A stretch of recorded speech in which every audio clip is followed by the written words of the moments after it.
Allah ya mana afuwa.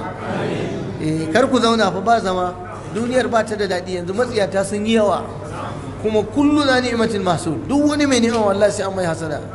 Yawa yan riga aka kasa ka canja sai ga wani yana ba da matsala. Kuma wani lokacin hasadan za a maka wallahi a gidanku uwarku ɗaya ubanku ɗaya, ƙaninka ko yayanka.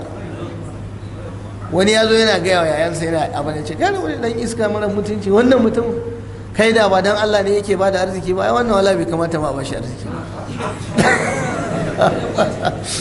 To wallahi wannan iya samu dama sai ya kwace arzikin. Kar ka manta fa dan uwa ne, uwa ɗaya uba ɗaya. So zaman lafiyanka addu'a. Kuma kaga ko da lafiya ce Allah ya baka, duk talauci da kake da shi, ko lafiya ce ubangiji ya baka, wallahi wani baya son lafiyar. Allah malam, wani zai ce wai dan me yasa shi lafiyarsa kalau, matsiyaci ko asibiti baya zuwa.